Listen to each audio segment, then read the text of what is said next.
Pace car scoots itself onto pit road. 1 hour of racing, getting set to go green. We're up and away here at Daytona. Insurance in case of a bump and run. Checkered flag. Head Parker White will win here at USA. He won the race. Oh, here we go. Oh, Miller gets hooked. I can't believe it. This is crazy. The 4-5. Here we go. The 4-5 for the lead. To the lead into one. Oh, starting to shuffle towards the back. We're going to go 3 wide here to 3. No. It's over. They're onto the wall. The 10-20-11 again. And again, Grindle has checked himself out to a 1.5-second lead. He's coming. Here comes Sarge. Here comes on the bottom. And through the triangle they go. And after winning the dirt late model race last night, Carson Poindexter wins 2 in a row at Talladega.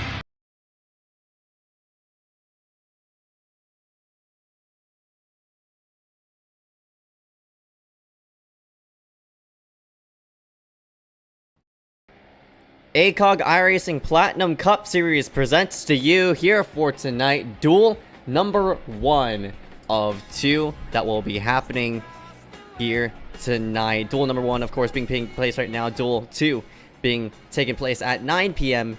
Standard Time, Eastern Standard Time, excuse me. But here we are, yet again at Daytona, just like yesterday, but here for tonight. Different set of circumstances to get ourselves up and running for the day. My name is Ezekiel Reyes. And I'm Dewey Shrim. It took long enough. No. I'm glad to finally be back here. We're finally back in the swing of things here for our main ACOG summer to fall season. It's been a long time now since we last did this, but no better way to kick things off than some good old-fashioned plate racing here at Daytona. Definitely. It's going to be a lot of fun as we're going to see 18 drivers. So 18 drivers out on the racetrack, so therefore, with that being said, I mean, it's not 20 of what we saw last season. There's not more than 20 of what we saw last season, but 18 here tonight, meaning that all of these drivers are going to transfer themselves forward. So there's no worry of that elimination, but there is a worry for points. Yeah, and of course, there's the possibility of maybe a couple of people showing up last minute, but in the event that happens, or if Duel number 2 has way more entries, the top 20, regardless of their point standings, are going to lock themselves in, and then the 3 highest people in points that do not qualify in will receive the final 3 provisional spots on the grid. So obviously with less than 20 for this first duel, that's not going to be a problem, but we'll see how it shakes out over the remainder of the evening. Yep, that is right. So currently 55 minutes remain as of, 55 minutes. Did I say 55 minutes? I meant 55 seconds. Yeah, you did. Oops, I do apologize. It's actually seconds that are being displayed on the top left, but yeah. We'd be here for a long time if there was still 55 minutes left. Yeah, oh goodness. Oh, goodness gracious. I don't even know how that will go, but we'll go over race analytics here on the left side of your screen. 2.5 miles in length, track turns, 4-1 in each corner. Banking, 31 degrees of banking around here at the Daytona International Speedway. There's 45 laps here for tonight at 75% fuel.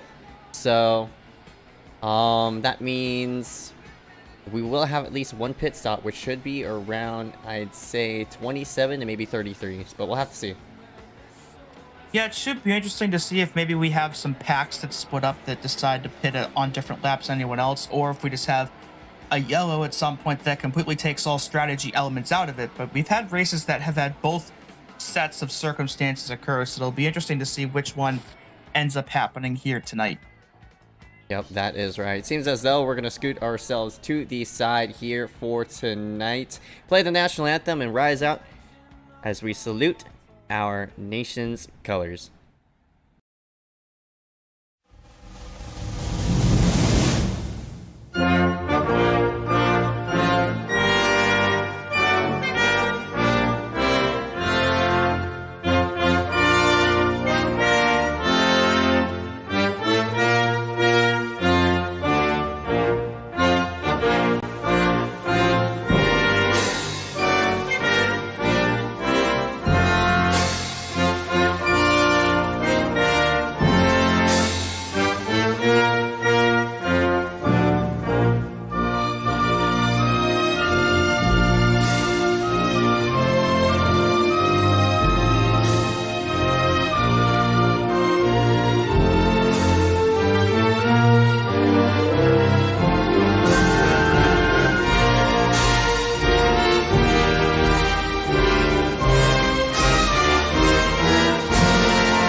We welcome everybody back here live on this fun Saturday night of dual racing to determine the 43 who will lock themselves into the Daytona 250-mile race coming tomorrow at the same, or right around the same time, maybe around 8 p.m. Eastern. But yeah, here tonight again. It's the duel. We've run this before. This is our third iteration of the duel. This time with a bit of less people, but I mean, point across. It's should be a lot of fun to see on how this will all go.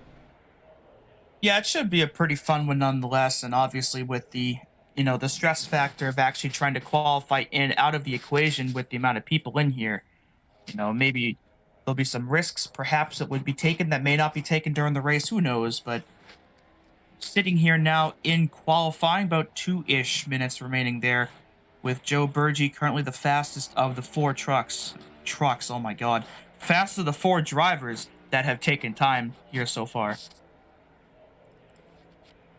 Currently, there's only one person in the session who hasn't connected yet, who was in the session earlier. Oh, that was Alexander Healer, one of our rookies, but he is currently not in as of right now. So all these drivers, these 19 guys, gonna log in 45 laps here around this 2.5 mile oval. And I mean, again, the point of the duel to lock in all the the 20 drivers off this one race. But I mean, again, as you said, that stress factor being removed, it's gonna give a lot of that out of the window. But doesn't mean that these drivers are not going to run hard, and because there is some incentive to still run this race, because the top 10 this time are going to earn some points.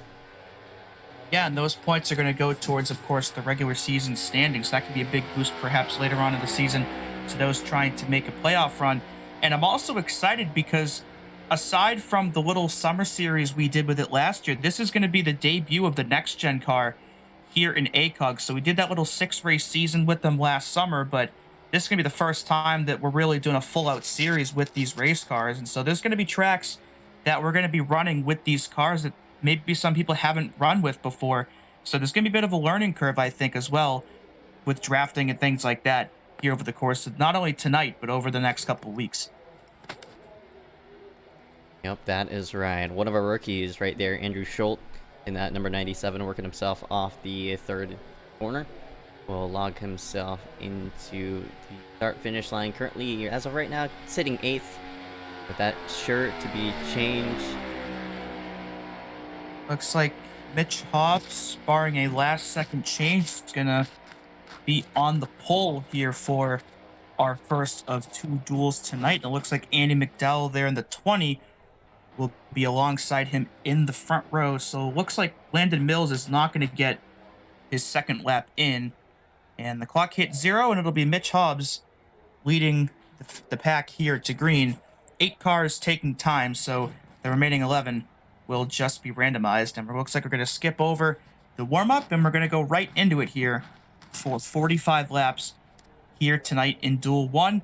And leading us to the green flag, as we just mentioned, will be Mitch Hobbs in the 89 and Andy McDowell in the 20.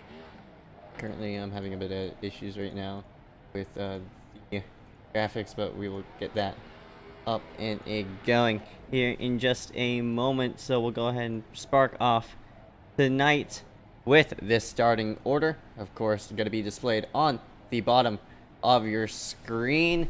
Mitch Hobbs, row number 1, alongside Andy McDowell in that number 20. Row number 2, as we pull ourselves through, Joe Burgee in that number 83, Landon Mills in that 127. And in row number 3, we've got Malachi Drake in the 90 and Henry Tabert, who's outside, in the 78. Row number 4 going to be Miles Nelson in that 00. Andrew Schultz, one of our rookies, going to be starting in 8th place. Last truck to take time as well. Rounding out the top 10, Daniel Falkingham, and I'm sorry I completely missed that name there. Rest of the order will be showing here on the bottom of your screen. Going to go back to, I believe, row number 10, as there's Cole Woody and Aaron Brown. Cole, of course, won one of the Next Gen Summer Series races last summer, so has some experience here in these cars. And it looks like it's going to be Matthew Alexander, if he grids back up, will be the last car to go off of pit lane. So we're finally back. We've got 45 laps on tap here for tonight. We've got 19 cars hungry for a win. Should be a good one. It was Julian Martinez Passer, one of our rookies, who the ticker skipped over. Tickers being weird, classically.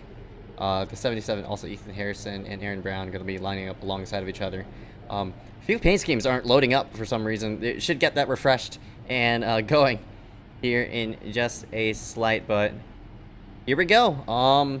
I mean, do one full pace lap around and we'll get ourselves up and going here at Daytona. Looks like Matthew Alexander is going to have to start from pit road. Am I seeing something, or did somebody just spin there coming off of pit road? I'm just wondering that. Did somebody just spin off of pit road? I saw a little puff of smoke. I'm like, wait a minute, what just happened there? Yeah, hold up. I wanna rewind that too. Oh yeah, the Andy did. There we go. Oh, fantastic. Oh, he even hit the wall too. Oh my goodness gracious. Oh, Andy. That's a certified Andy McDowell moment.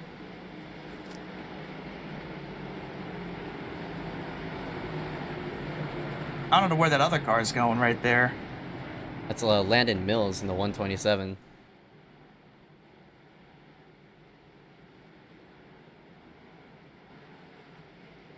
But yeah, here we go. 20, not 20 laps, what? 45 laps of racing. Gonna go into the books.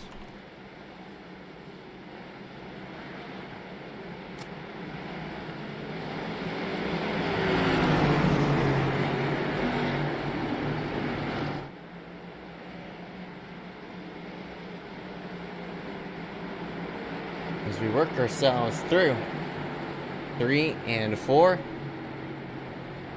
Alexander Healer in the number 24 did not grid here for tonight. Andy McDowell in the number 20. He has a fair amount of damage on the rear end. Hopefully it doesn't destroy his car. But here we go. Pace cars in duel number 1. Gonna go up and away. Green. Here we go. We're green.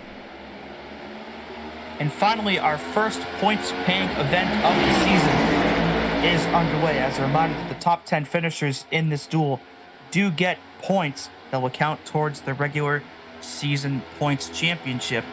As Mitch Hobbs will lead us down through turns 1 and 2 for the first time here in tonight's race. And looks like the outside didn't really get that good of a start, as Andy already now side by side with what was third place Joe Berge, but he'll take over the runner-up spot now. Dell is going to drop back, or try to. Landon Mills jabbed on the brakes as well, so this inside line goes all the way forward. They pulled themselves at least at, I'd say, 6, 7, multiple cars now just pulling themselves around Andy.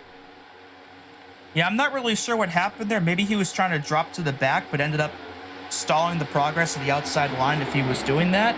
But either way, Mitch will lead lap number 1, as there's the aforementioned car that had to start on pit road, Matthew Alexander, so he'll have to try to blend in here to the back of the pack and hope for a caution that can get him back on the lead lap.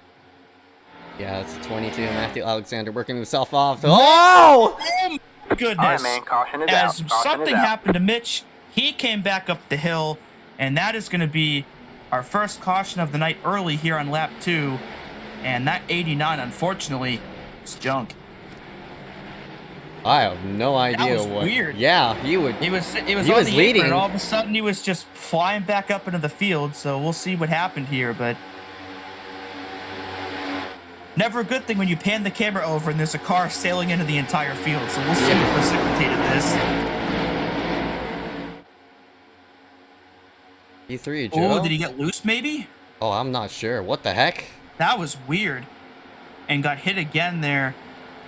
I don't know if the 83 tapped him and he just wasn't able to save it. I'm not really sure of what that could have been, but maybe an overhead shot could give us a better idea of it. But unfortunately, our pole sitter is already out of the race on lap 2. I mean, he took out other people in the process there as well. That's a bizarre wreck. I mean, there's the caution the 22 needed to get his lap back, but we'll see here if there was any contact between these two cars.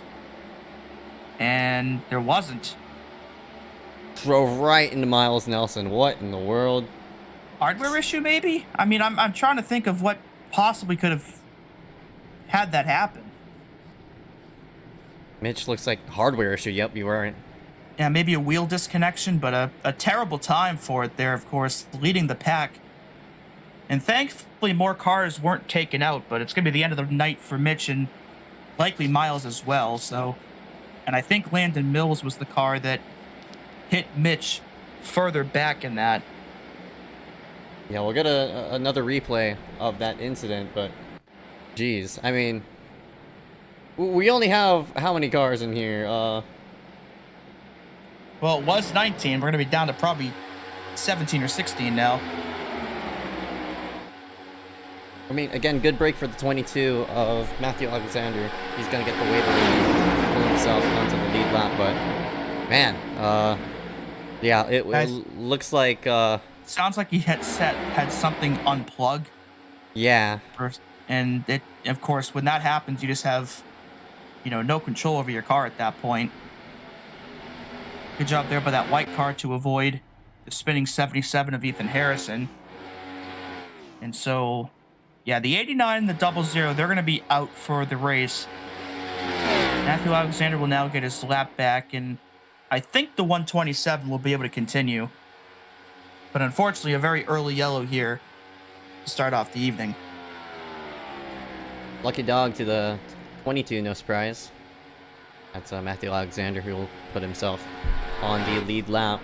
But, man, I mean, didn't expect that. Unfortunately, Miles Nelson hasn't really had a great speed weeks either. Got wrecked going for the lead coming into turn number 3. Of course, they were running to the checkered flag, and then everybody sort of compiled there as my ATVO freezes at a great time, so we're going to go ahead and reset that. But yeah, that's very unfortunate, and we'll see if any of these drivers who are, if they do decide to come onto pit road. Looks like the 39 decides to. Yeah, that's the 39, Daniel Falkingham. He decides he wants to pit, so he's going to go onto pit road. Bit surprised because obviously, you're not going to make it to the end on fuel pitting here. Maybe he picked up some damage in that incident that we didn't see. But either way, he'll make his way down there. Though that is interesting. It looks like he pit with the 1 to green, so hopefully he can get himself caught up before we go back. Yeah, I mean, it's still going to be, I think, a one-stop race from this point forward because you run 75% fuel. If you had a full tank, maybe you had a chance to make it all the way to the end, but here tonight, I don't think it's just going to happen for him. So it'll be the 90 of Malachi Drake, of course, a former champion here in ACOG, and it'll be Henry Tabor to his outside. Will lead us back to the green, so we'll have 40 to go once we get the green again. And of course, that wreck really shook things up a little bit. So Burgee, despite being second behind Mitch, he's going to be in 5th place now. So we'll see if he can make his way back up there. And we'll have 16 cars here on the track. We'll go back green.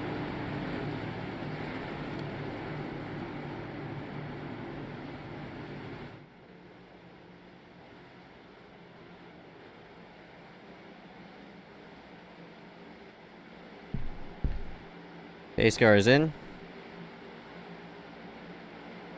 All in the hands of that number 90, Malachi Drake. Green flag is out. We will go back up anyway.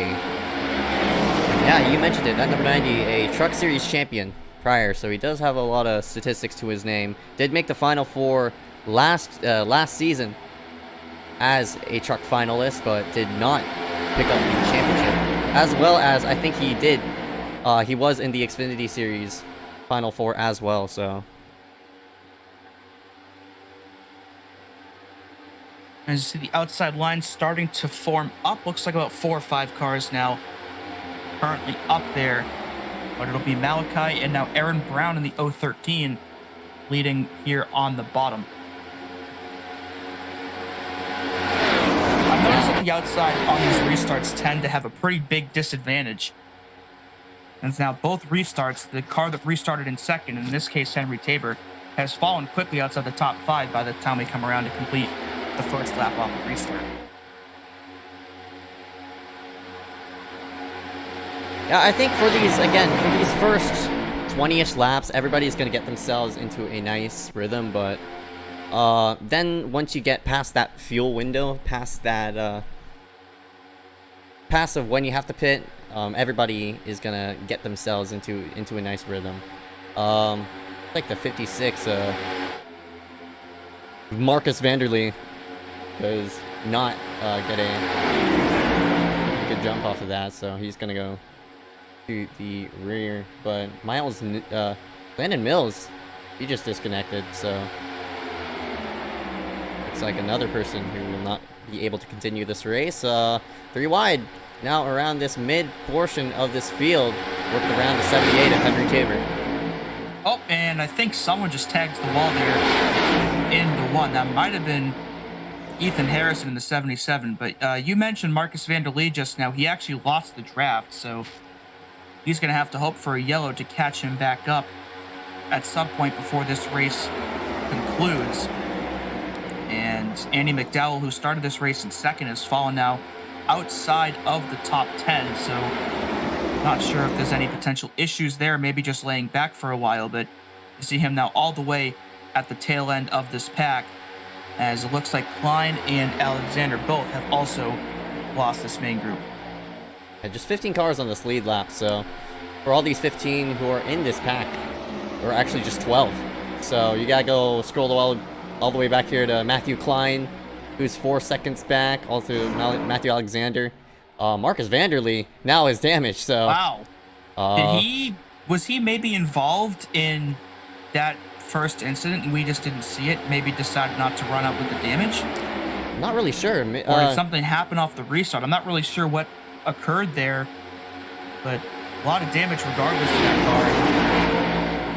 car. Obviously, this will be the end of his night, I'm sure.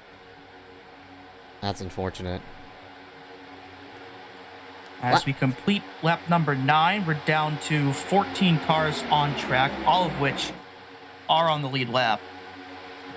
So I don't expect like a lot of daring moves to be made, as I said, as we say that 3 wide, right toward the back. It's Ethan Harrison stuck in the middle. I think that's the 80. Christian Visconti up there on the high side as well. They'll work around that number 77 to get themselves righted up. But by terms of calmness, Malachi doing a nice job of just maintaining the lead, and everybody else just keeping themselves squared and ready right now. But, again, once we do pass that fuel window, that's when the intensity rate is going to kick up. But luckily for that first wreck, I mean, if there was more than 20 cars, that would have been a huge problem. Especially with where Mitch turned back into the field, I mean, that would have probably taken out a large portion of the field. I'm still shocked that more people weren't involved in that, but thankfully that wasn't the case.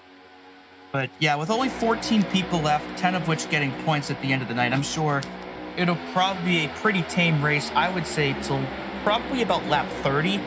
And then maybe after that, once everybody's come down and got themselves enough fuel to make it to the end, then we might start to see what we tend to see towards the end of these plate races. Definitely. I mean, at least it's not like last year. We all know how last year's 250 duels went. There was a giant wreck on the final lap. AJ Bain escaped it, but that race for 20th was disaster class. Everybody's just trying to work themselves through, but the majority of people who got involved in that wreck, unfortunately, didn't make the 250. And yeah, but given the current situation, there's just no sense in really making any big moves right now. There's nothing really on the line, and of course, since there's less than 20 cars, despite where any of these people finish, even Miles Nelson already sitting out in 18th, everybody you see on your screen on the ticker is locked into the 250s. That's not a concern for anybody here over the course of these next 33 laps. So in any case, they have that going for them, and I think that might limit the amount of potential moves that are made that could cause an incident. Now, as you are going through well on this path, oh my goodness, Malachi Drake just disconnected. Oh, there he is. Now, as these drivers follow Malachi on the racetrack, the last thing you want to do, if you want to have a shot for that win at the end of lap 45, you don't want to get disconnected from that main pack. And unfortunately for the 22 and the 16 of Matthew Klein, Marcus, not Matthew Klein and Marcus Vanderleet, it's Matthew Klein and Matthew Alexander. Both Matthews are disconnected from this main draft, so they're gonna have to catch some type of caution to pull themselves forward. But Andy, as I mentioned it, speaking of losing the draft, that was weird. Yeah, Andy. Luckily, he has the 87. Julian Martinez Pastor in that number 87, one of our rookies. And honestly, we might as well go through each and every single rookie as a rookie now. Just calm racing going on throughout. Yeah, I've got 3 of them here in the field tonight. Andrew Schultz, the first of them, currently running 6th was running 6th as of the last time around. There in the 97, looks like he's going to drop himself now to the rear of this pack. There's Julian Pastor in the 87, one of our other rookies, and of course the last of those 3, or actually we got 4. Matthew Alexander there in the 22. Marcus Vanderleet, see all that damage to his car. He's already out of the event, as well as the 127 of Landon Mills. So 2 of our rookies not doing so great, obviously. 2 of them still in potential, contention for the win tonight. So we'll see how those 2 fare over the next 30 laps, but we'll see how many there are as well coming to Duel 2. Yep. Work themselves down the back straightaway. Number 90, Malachi Drake doing a fine job of maintaining ground. And I think these top 2, Malachi Drake, Aaron Brown, they've raced each other in NIS. I've been in their own split. They know what to do here around these super speedways. So I'm sure these 2 are very familiarized with each other, as well as a teammate. That number 60, Eric Keplinger, also in this process. So this top 2 in 4th place. So I think that's LRL Racing. I'm not sure if Malachi is on there. I know Aaron is for sure on that LRL team, but 1, 2, 4 for that whole entire squad as of right now. But Bergie in the 83 sort of is sandwiched. So if that number 83 wants to make a move, he's not going to get help from the 60. Yeah, and Keplinger is somebody we haven't really talked about that much recently, of course. Didn't race full-time last season, but is now making his return here, at least for this weekend. So good to see him back there in that 60 machine, and running well so far as well, sitting there in P4 here through 16 laps. So we'll see if he can maybe work with his teammates over the course of the race, maybe try to get themselves all up to the front by the end. Saw that outside line start to form up. I think that was the 80 of Visconti. Had a person with him. I think that was a 77 Ethan Harrison, who's going to swing up high, try to make it happen again, but I don't think it's just going to work to his avail. But 90 of Malachi Drake doing a nice job of fine-tuning his machine to the bottom side of the racetrack. Top 5 have been all stable for right now, but it's just a fight toward the back, as all these drivers will want to get themselves maybe side by side and try to maybe stab for that high side and maybe make it entertaining here. Yeah, and we're still maybe 10, almost 15 laps away from our fuel window.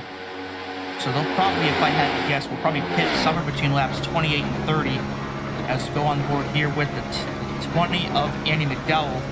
As a couple more cars have now lost this main pack. Andy is on the fringe of doing that.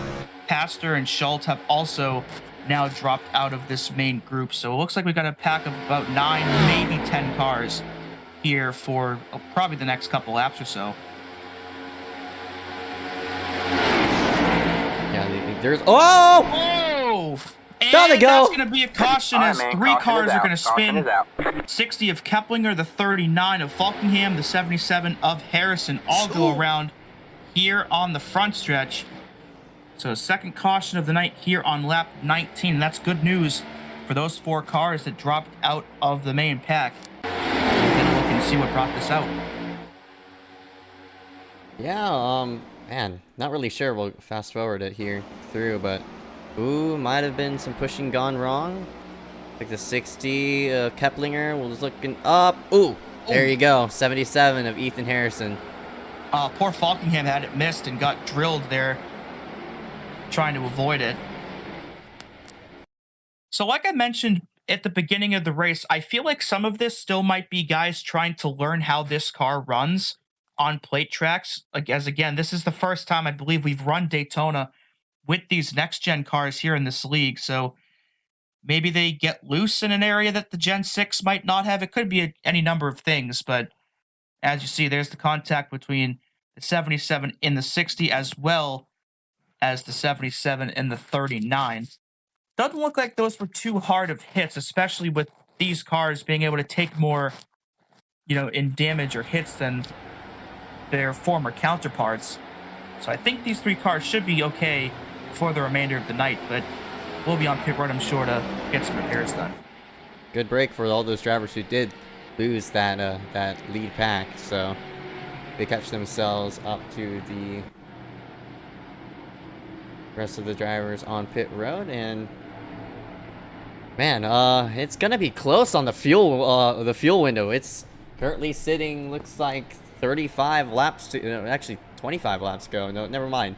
I thought it would have been around 30 laps to go, but 26 to go this time by. Therefore, this pit stop very important for all these drivers. Whoa.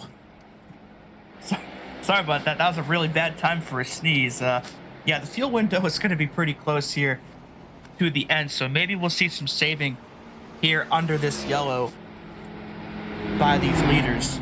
Of course, best way to do that is to engage the clutch and to ride around on the apron. So we'll see if anybody decides to try that. Try to help them make it to the end without having to pit again. And of course, at a track like this, running in a pack also will help you save fuel, as opposed to if you're somebody like Matthew Klein or Matthew Alexander, who is just running all by themselves towards the back. So of course, even more pleasant news for those two, now that they have a chance to stay up in this pack again. Definitely. Should be a lot of fun, but coming around, one to go this time by. Looks like Ethan Harrison. I don't even know if he hit pit road. I think he didn't. So, Ethan in this number 77, probably gonna maybe top it off with 1 lap to go. Or he might have pit earlier on that first initial caution, and he's looking to maybe stretch the fuel.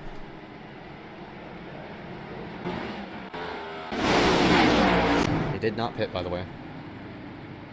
So one of the drivers who was involved in that incident deciding best for him to stay out, I guess.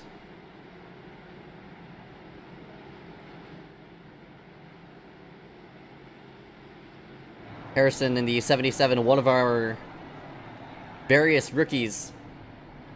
Actually, not various rookies. One of our various champions during that 6-week series. He won the Super Speedway champ.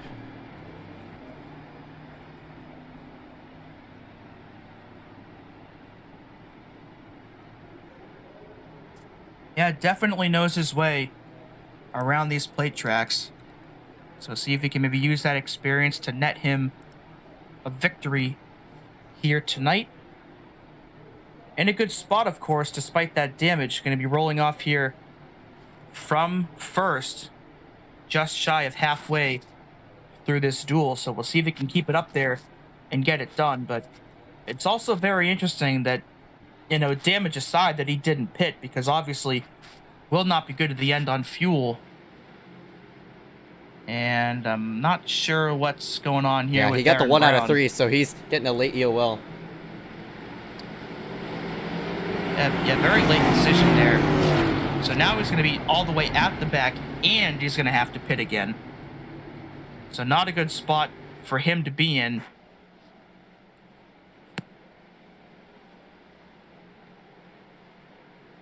And we're going to go green here. We're going to have 24 to go as Aaron Brown now leads us to the green flag. And we're already 3 wide. And I don't think Harrison got caught back up. He might have either just gone down pit road or disconnected.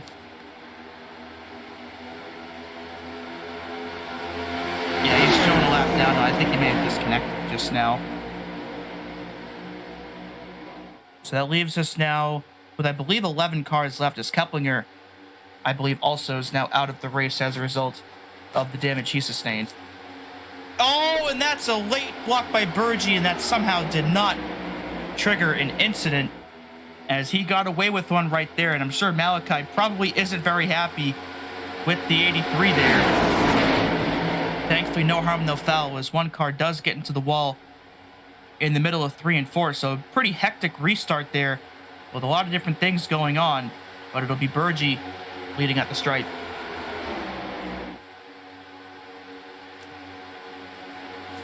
Now, Burgi took it over the 90 of Malachi, and I think because Burgi was, Burgi in that 83, he got moved up from 3rd place on the first, and I think that really benefited him. But that outside lane's coming back. The number 20, Andy McDowell, he's coming with a run. Looks like he has the 39 of Daniel Falkingham right behind him. Looks like Klein in the 16 has unfortunately lost the draft again, but Matthew Alexander, the 22, he's been able to stay in the draft this time. So it looks like we've got 11 here in this main group as we complete lap 23. So we're now past halfway here in duel number 1, and it'll remain to be seen if these guys can make it on fuel without having to pit again.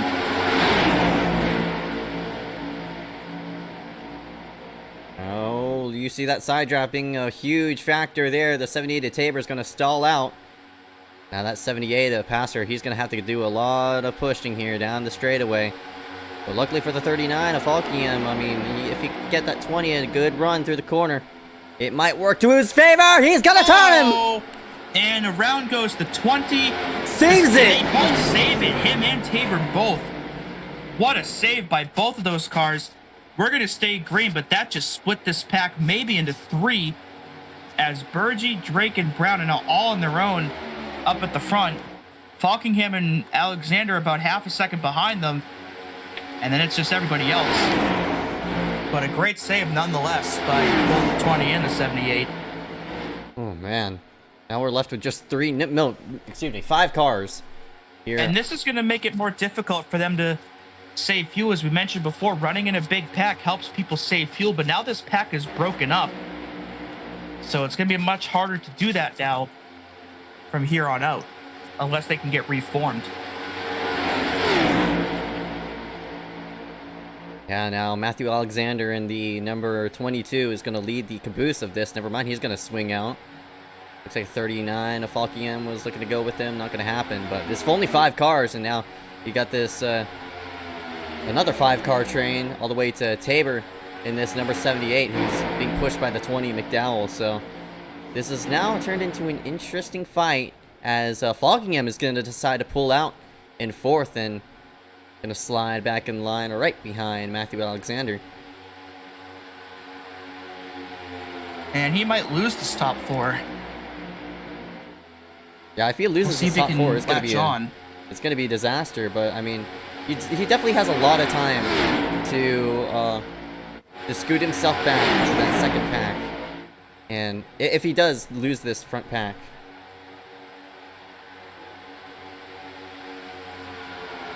he does have time with that second pack.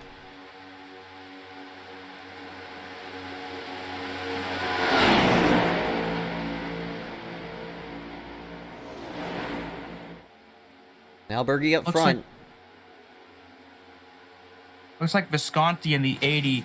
I don't think he got any damage from that wreck that near wreck that happened, but he ended up losing the draft as a result of it. So he's all by himself now, there in 11th place, as he's about 5 seconds ahead of Klein, but about 7 seconds behind Andy McDowell. So unfortunately, him and Klein are just in a league of their own right now, mired way back in the field. But you never know, we might get another yellow before this ends. It'll group everybody back up. We'll see. I mean, yeah, there's still a lot of time left in this race. I mean, 18 laps to go. With these packs being split up, it's not going to help their favor. So, the only organization right now is just up front. And by the looks of the times, I mean, that Woody is not getting good pushes from from Schultz in that 97, and he's just pulling, this front pack is just pulling away.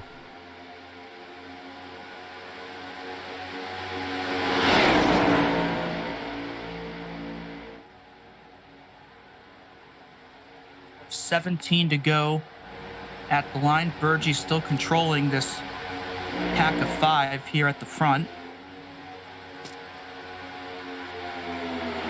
Bergie, I don't know if he's been in contention. I know he's made multiple chases. I know he's made multiple playoffs. Still looking for that elusive win, though. I think he's won a couple of times. Or at least in the Cup Series, still looking for a victory there.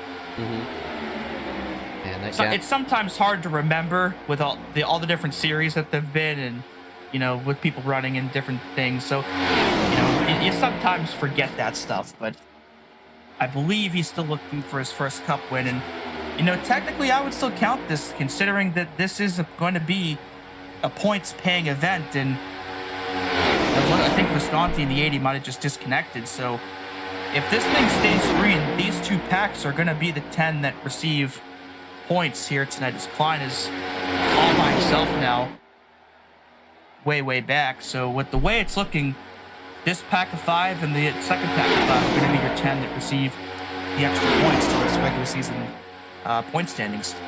Now, in terms of people who have made a previous, who have been in victory lane before, Bergie has been in victory lane a couple of times now through ACOG.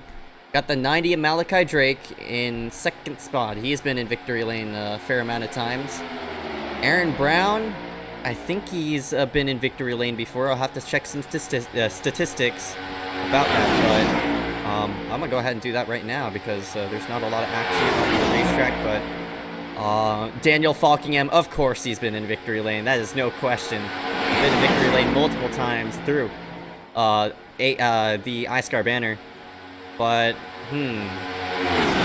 there's one driver off of those 5 who has yet to visit victory lane in any of those 2 series, and that is the 22 of Matthew Alexander. He is a rookie, and he is making one of his very few starts here for tonight, so maybe we could see a big shocker of that number 22 resulting in victory lane. Yeah, and what a story that would be if he could pull it off. And of course, if he did, you know, I think that would put him on the front row for the 250 as well. Or at the very least in the top 5. I'm not really sure how we're going to be doing all that yet, but at least if it was based on the real life, what am I thinking of? The real life format. I can't think of words right now. He would be starting in 3rd, but we'll see how that all shakes out tomorrow night. Right now, still running really solid there in that 5th spot. Aaron Brown did end up in victory lane. Hasn't ended up in points-paying victory lane just yet. Came up really close last night in the shootout, but Aaron, I think he's won Duel before in the first iteration of this. So for Aaron Brown, maybe trying to go back-to-back. Didn't win the second Duel, but he won the first ever.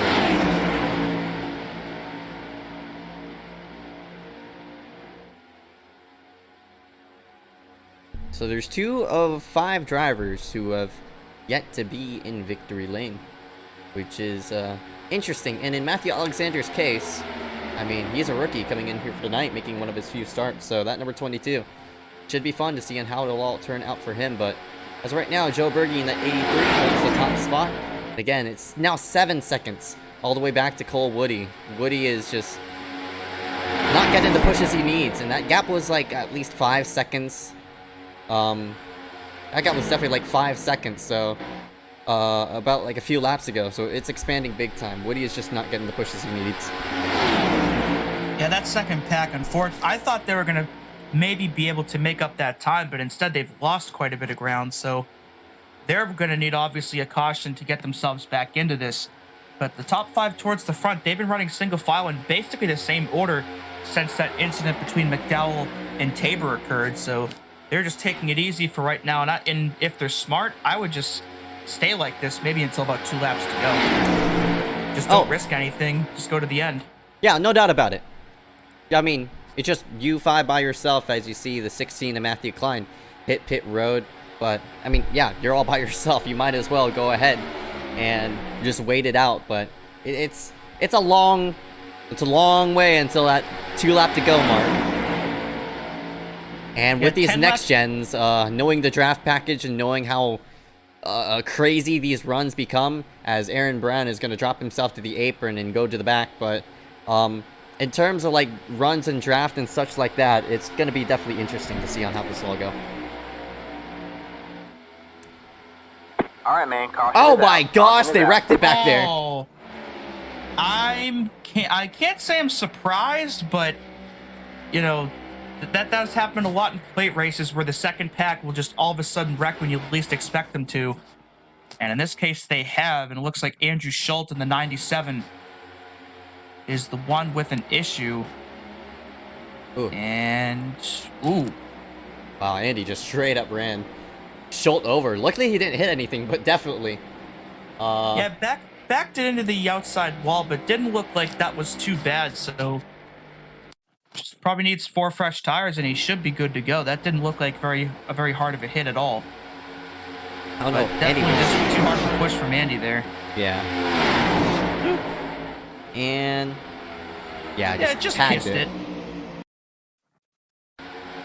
Yeah, it definitely could have been a lot worse, not only for Schultz, but everybody else in this pack. As Tabor does a nice job there of avoiding the 97. And that's a big break for Klein, who I think got lapped at some point. He maybe had to pit because he wasn't able to save any fuel. So he'll get the lucky dog here.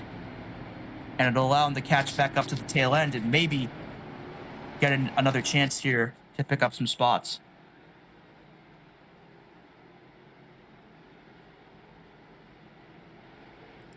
Alright, we'll just have to see on how it'll all turn out. Pit road is open. All these drivers gonna, actually not all of them, top 2 gonna stay themselves out. I think those drivers toward the back are gonna decide, you know, you might as well take track position. But those drivers who were involved on that green flag wreck, Daniel Falkingham, who has a lot of right side damage, of course you're gonna see him on in. Andrew Schultz decided to stay out. So, I mean, he just kissed the wall, so you might as well take the time to stay out and put yourself back in contention here with now coming to probably 6 laps to go. And you are right, it can't hurt. Uh-oh. Whoa, Matthew got a bit loose there on pit road, and he's going to just about go around. But he'll keep it straight here. Post call there for him.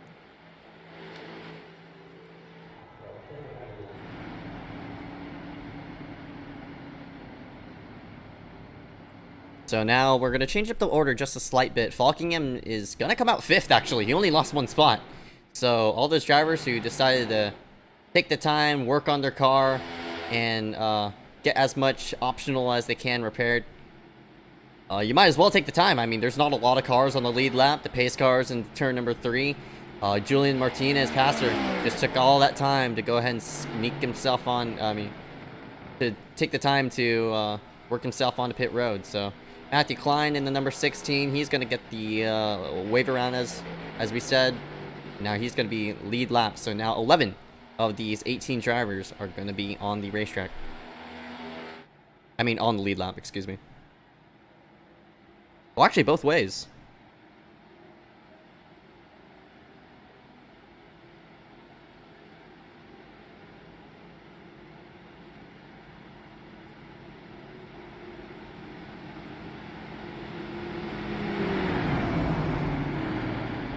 One lap to go.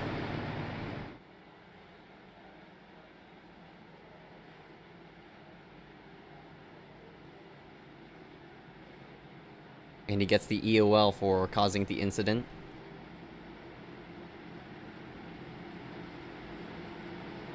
Honestly, that's not that much of a penalty for him. He's only going to lose, I think, 1 or 2 spots as a result of that. Yeah, definitely. I think he was already running in about 8th place, so obviously in a very large field, that'd be very detrimental. But here, with the way this field is currently constructed, it's honestly not that big of a penalty at all. No, if he does get a 2 out of 3, then it's going to be a problem because he's going to have to serve it under green flag conditions, and yeah, you don't want to do that. Yeah. course, makes it an incentive to not cause incidents. Don't want too many of those. What do you As sneak everybody himself will- up? Everyone will get caught up here. So it'll be Burgee, Drake, Tabor, Schultz, despite just spinning, and Falkingham are going to be your top 5 here, as they're going to be going back green with just 7 laps remaining here in duel number 1.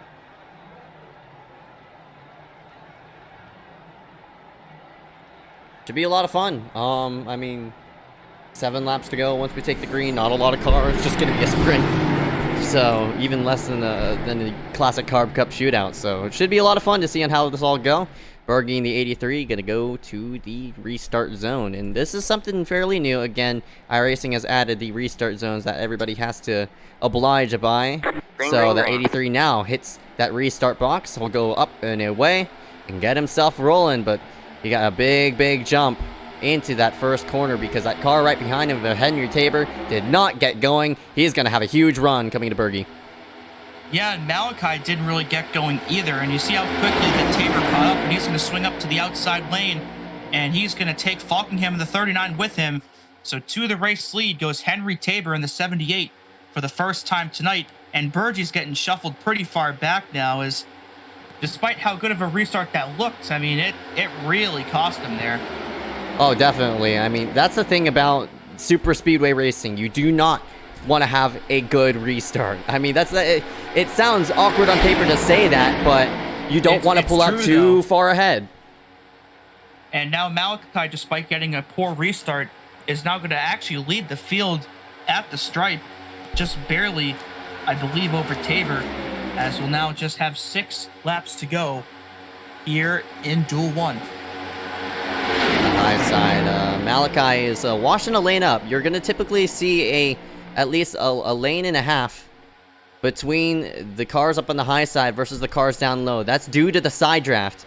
All those drivers do not want to be in that position, and now we have a case in which everybody's gonna stay up high. Never mind, 013 if Aaron Brown's gonna drop down, but the 87, oh, looks like it just didn't happen. So what I thought was about to happen is what we like to call the train. They're up on the high side. That can work in the next gens, but usually in the Cup or, I mean, the Xfinity or trucks, you usually don't see that. But Malachi, he had the opportunity to make it single file there in the high side.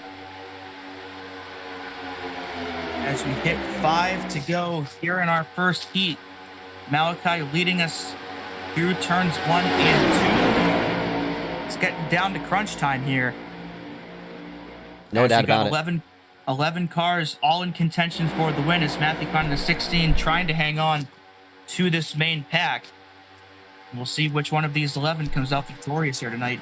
Yeah, and there's not a lot of cars, not a lot of people who can really make something happen. So, being the leader is probably might be the best position you could be in, but again, of how these big next-gen runs come, who knows on how this will all turn out. So, Malachi, in the meantime, at that, 4 laps to go. He's getting a big push from Aaron Brown.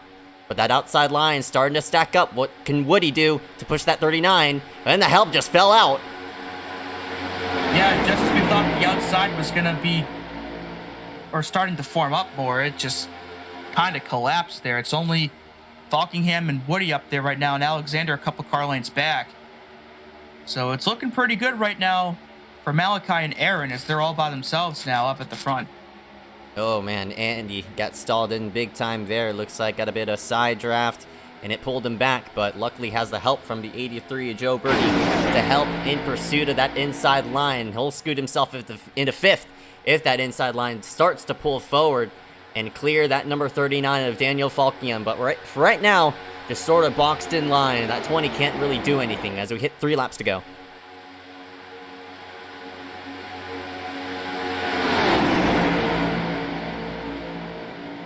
See the 39, Falkingham sort of lay that nose to the 78 of Tabor, trying to slow him down. That's that side draft I was talking about. It's working to his favor. Now Falkingham's up to that 4th car in line. Yeah, I think he's going to need maybe another car or two to jump in behind, though, because he's not really advancing much past that 87 of Pastor. So I think you might see Aaron Brown potentially jump up to the top here pretty soon. Oh, look at that. Just say that right on cue, and then he decides to drop back down. So He may have been doing that just to try to block the progress the outside line was making, but it didn't really work, and it's going to cost him and Malachi time, as here comes Falkingham maybe to take the lead. That was a perfect utilization of that side draft. Falkingham got to the quarter pan of Aaron, stalled him out, and look at Malachi. He's going to stack up the inside line. To the front goes at 39, but he blocks for the lead. It's Woody going to the bottom. Big move there by Cole. Matthew in the 22 just got shuffled out as Andy's going to force it 3 wide up the middle, and that's going to send the 22 to the rear of this pack, unfortunately, just as he got himself up there. And now it's Cole and Daniel Falkingham side by side for the race lead as they're coming to take the white flag. White flag this time by 2.5 miles left to determine the winner of this duel. First duel. Oh, Falkingham's got turned. When Andy turns Falkingham, the old racket. The entire field.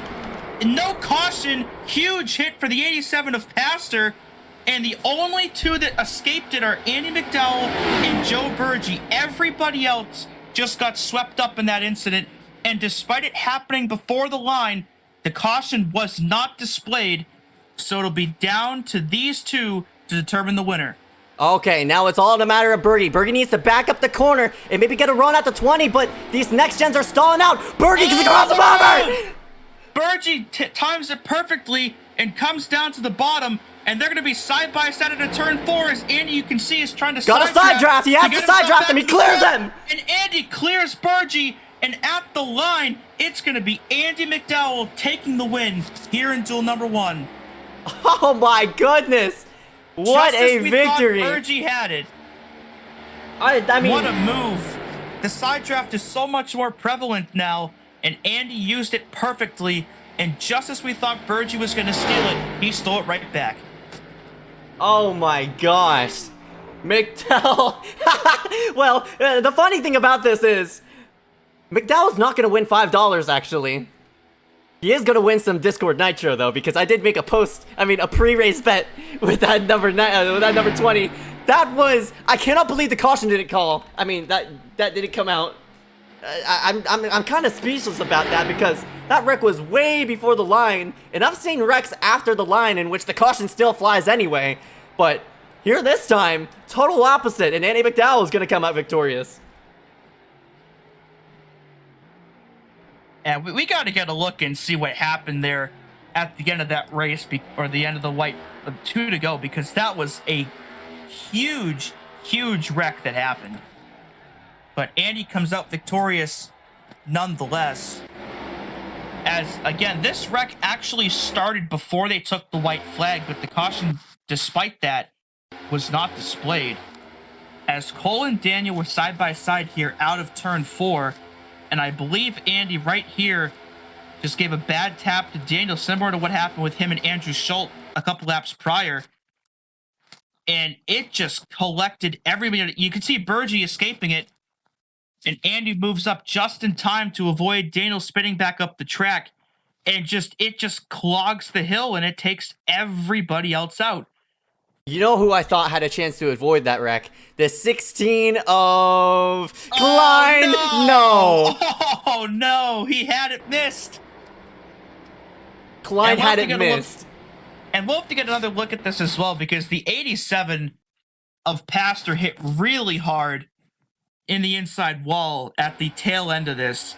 Didn't really catch it in the initial angle, but he got turned right there by the 22, and he got, oh man, hit it at about the worst angle that you could possibly hit there in that wall. But Andy McDowell escapes the carnage, and he's your winner here in the first duel. Yeah, that's right. But, I mean, this was the move right here. This right here on the white flag, I mean, Andy sees the run from Burgee. Burgee pulled out.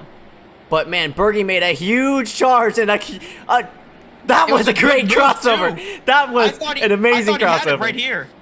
But you see, Andy comes back down the hill, gets the side draft, and just slingshots right past him, and is able to clear him by corner exit. It was such a good move he made there. And at this point, there's just nothing Burgee can do, and Andy's home free. I mean, Burgee could have pushed up, but I think that's honestly the first time he's been in that situation. So I'm interested to see what Burgee has to say about that side draft down off of turn number 4. But full results right in front of your screen. It's gonna be Andy McDowell Winning tonight, Joe Berge, Aaron Brown, Daniel Falkiam, Cole Woody, Henry Tabor, Andrew Stolt, Malachi Drake, Julian Martinez-Pastor, and Matthew Klein rounding up the top 10.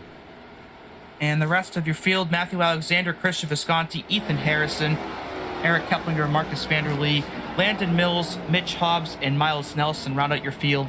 And Alexander Hyder, unfortunately, did not start here tonight. We'll be back here in just a couple of moments. We'll get you some interviews, and then we'll be away for a bit and come back with duel number 2.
Welcome back live here at the Daytona International Speedway.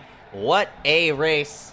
What a victory to end off here tonight. Andy McDowell on that number 20, victorious in that machine for Toyota Motorsports and that whole entire race team. We'll go ahead and scoot him on in to see on what he has to say about tonight's event. And Andy into the booth wins his Discord Nitro, what he said to me, and I honestly didn't think you had a chance to win it until that white flag waved. Andy, congratulations, bud, and GG for that bet. Thank you. So on that white flag, everything just went your favor. Big wreck up front, snuck yourself through, but it was you and Bergie by yourself. Talk to me how you're using that side draft. Well, I knew Bergie was he was laying back to get the run, so I don't know if you saw, but I was also like braking as well, backing up. And then we got side by side. I just side drafted him, and the rest was history, I guess. I won it. Yes, sir, it was history in that number 20 of Andy McDowell. I mean, you led one lap, but that's all you needed to come out victorious here tonight. I mean, overall, I mean, of course, you're going to be in your second or third ever Daytona 250 here on Maxspeedtv. So, getting yourself set up for next week around the same time. How are you going to win it there, coming for $100? Shit, I don't know. We're gonna find out. We'll see. Luck is gonna have to be on our side, that's for sure. 10-4, buddy. Andy McDowell in that number 20 rounds himself out in victory lane in duel number let him 1. win. And Shut up! we will Shut get up. ourselves pulled to the side. Congratulations, Andy. We'll go ahead and take him next race. Thank you. Let him win! What? Hello, AJ. I missed one race. I need. Oh my god. We'll go ahead and drag in our second driver into the booth of that number 83, Joe Berge, and see on what he has to say, who is on the losing end of that battle for the lead. Joey, you got a copy? Yes, sir. Joey, it seems as though it came down to that final lap. It was you and Andy by yourself. You made a great crossover coming into that third corner, but unfortunately, that side draft just kicked in. Talk me through it. Yeah, it was either I cross him over, get to the inside, and then get side drafted off of 4, or I right hook him and I get penalized anyway. So I was in a lose-lose situation, but I can't really complain. Like, I think that's probably the best way we could have finished the race. Just came in here, was like, sure, we're gonna do it, and then almost came out and won. So to quote Kyle Busch, second sucks. But considering what happened all on the final restart, it was something. So it was a great race all around. I apologize to Malachi for kind of blocking him like a expletive, but aside from that, we were racing the whole time clean, trying to be conservative. It was definitely a little bit of a learning experience because I haven't driven these cars that much. So, but hopefully we got a little bit of We got a little bit of experience going into the 250, and we're at least locked in. We're going to be locked in anyway, but it's cool to know that we'll at least know what we're doing, sort of. Yep, that is right. Joe Berge in second place. Before we let you go, any sponsors want to take care for tonight? Even though I don't got him on the car, got to thank Red Bull, got to thank the Ronald McDonald House Foundations, got to thank some amazing people like Garrett Hess, few of my friends, Julie, Maddie, all them people, Dragon, Vince, all them guys. Got to thank obviously you guys for broadcasting and putting the league on. It's crapshoot sometimes, but I mean it's a good crapshoot, I'll admit. So couldn't really ask for anything better, to be honest. So hopefully we'll be kicking for the 250. Hopefully we can finish one position higher. All right, bud. 10 for Joe Berge in second spot. We'll go ahead and see you coming to the next race, bud. Yep, I'll see you. And in third spot, gonna go in Aaron Brown in that 013, who was in prime spot, coming to that white flag, but unfortunately that wreck got toggled, and you got swept up in. And Aaron, just walk me through there as you were coming to the line. Well, I knew it was coming to the white flag. They were probably gonna wreck, but I just kind of got unlucky. It wasn't the worst, but also wasn't probably the best. Just in the bad line there. They all checked up on the bottom, just had nowhere to go. But I still ended up third. I was hoping Burry and Andy wrecked each other there. That would have been a heck of a finish. If they both wrecked, and I would have just scooted by, kind of like at Bristol Dirt in real life this year. But yeah, but you come out third here tonight. A huge, I mean, a lot of learning experience. Of course, that side draft playing into a big effect. Talk to me about what you learned here on the racetrack with these sections. The side draft is pretty good, pretty powerful. I think it was like 2-3 to go. They got to my outside, and they got on my corner panel. Like it felt like the car just wanted to turn right. It just wanted to go straight. Like I had to really crank the wheel left to keep it in line there. But yeah, I think that's gonna be a big thing if we're gonna have a shot to the win next weekend. But also, well, for anyone, but side draft is a really big, really powerful. So you really just gotta learn how to control that and hopefully not get side drafted coming to the line. All right, bud. 10-4. That's Aaron Brown in the 013. Before we let you go, any sponsors want to thank you for tonight? I gotta thank my teammates Malachi Drake and Eric Keplinger. Keplinger got wrecked early in the race, unfortunately, so he couldn't be there at the finish to help me and Malachi. But great race from Malachi and me. So shout out to him. Shout out to the admins for putting the show on. You for broadcasting. The fans for tuning in. And hopefully Duel 2 is just as good as Duel 1. All right, bud. 10-4. That's Aaron Brown in the 013. We'll see you coming later for the bronze race, most likely. Thank you. That was Aaron Brown in the 013, and I think that'll do it here for tonight at the Daytona International Speedway. Want to thank everybody for tuning in here for tonight for Duel number 1. Here in just a moment, 30 minutes from now, ACOG Duel number 2 will go up and away for another 45 lap event. We will see you coming for that event here shortly.